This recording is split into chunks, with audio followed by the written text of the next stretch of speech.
بسم اللہ الرحمن الرحیم۔ السلام علیکم۔ روزانہ واقعات سننے کے لیے اس چینل کو سبسکرائب کریں۔ خلیفہ معتضد باللہ کے خدام میں سے ایک شخص نے حاضر ہو کر عرض کی کہ میں دریائے دجلہ کے کنارے کھڑا تھا۔ میں نے ایک شکاری کو دیکھا جس نے دریا میں اپنا جال ڈالا تھا۔ جب وہ بھاری محسوس ہوا تو اس کو کھینچتا۔ جب اس کو لے کر اس کا منہ کھولا تو اس میں اینٹیں بھری ہوئی تھیں جن کے بیچ میں ایک ہاتھ تھا جو مہندی سے رنگا ہوا تھا۔ خلیفہ کے حکم سے وہ تھیلا اینٹوں اور ہاتھ سمیت حاضر کیا گیا۔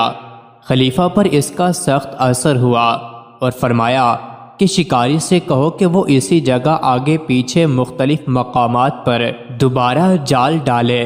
شکاری نے ایسا کیا تو ایک اور تھیلا نکلا جس میں سے ٹانگ برآمد ہوئی۔ پھر تلاش کیا گیا تو کوئی چیز نہ ملی۔ اس واقعے سے معتضد باللہ پر سخت رنج و غم طاری ہو گیا کہ میری موجودگی میں اس شہر میں ایسے لوگ بھی موجود ہیں جو انسان کو قتل کر کے اس کے اعضاء کاٹ ڈالتے ہیں اور میں گرفتار نہ کر سکوں۔ خلیفہ نے سارا دن کھانا نہیں کھایا اور اسی پر غور کرتے رہے۔ جب اگلا دن ہوا تو اپنے ایک معتمد کو بلا کر ایک خالی تھیلا دیا اور حکم دیا کہ یہ تھیلا لے کر بغداد کے تھیلے بنانے والے کاریگروں میں گھومو۔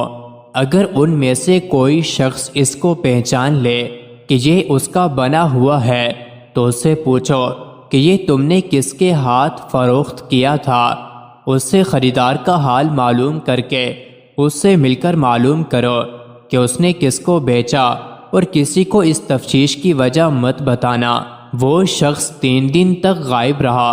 پھر اس نے آ کر بیان کیا کہ وہ اسی جستجو میں چمڑے والوں میں پھرتا رہا یہاں تک کہ اس کے بنانے والے نے اس کو پہچان لیا اور اس سے میں نے پوچھا کہ تم نے یہ کس کو فروخت کیا تھا۔ اس نے کہا کہ میں نے ایک عطر فروش کے ہاتھ بیچا تھا جو سوق یحییٰ بازار میں ہے۔ پھر عطر فروش سے مل کر اس کو تھیلا دکھایا تو اس نے دیکھ کر کہا، ارے یہ تھیلا تمہارے ہاتھ کہاں سے آ گیا؟ میں نے کہا، کیا تم اسے پہچانتے ہو؟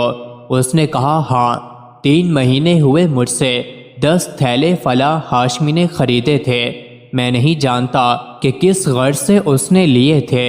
میں نے کہا، وہ ہاشمی کون ہے؟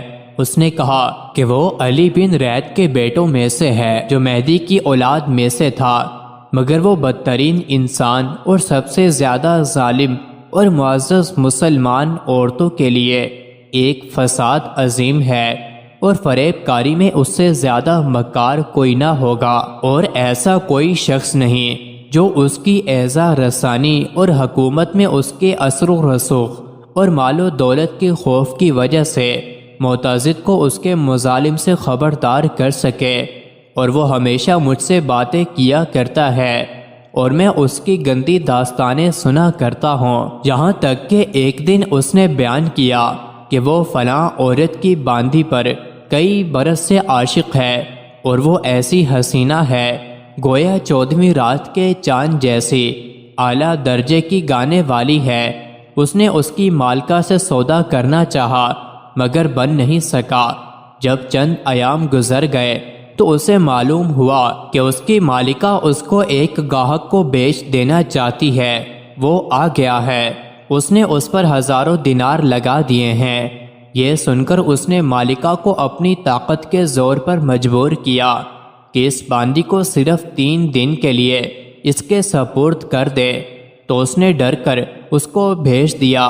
پھر جب 3 دن گزر گئے تو اس کو غضب کر گیا اور اسے ایسا غائب کیا کہ کچھ پتہ نہیں، اور وہ یہ کہہ رہا ہے کہ وہ گھر سے بھاگ گئی ہے، اور اس کے ہمسائے کہتے ہیں کہ اس نے اسے قتل کر دیا۔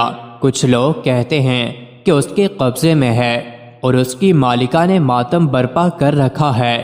آتی ہے اور دروازے پر چلاتی ہے مگر کوئی نتیجہ نہیں نکلتا۔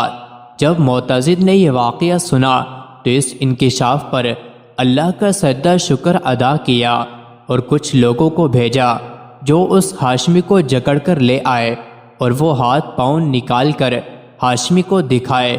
جب اس نے دیکھا تو چہرے کا رنگ بدل گیا اور اس کو اپنے ہلاک ہونے کا یقین ہو گیا اور اقرار کر لیا۔ معتضد نے حکم دیا کہ مالکہ کو بیت المال سے جاریہ کی قیمت دی جائے اور ہاشمی کو قید کر دیا گیا۔ بعض روایات کے مطابق اسے قتل قرار دیا گیا اور بعض روایات کے مطابق وہ قید میں مر گیا۔ مزید ایسی ہی ویڈیوز کے لیے چینل کو ضرور سبسکرائب کریں۔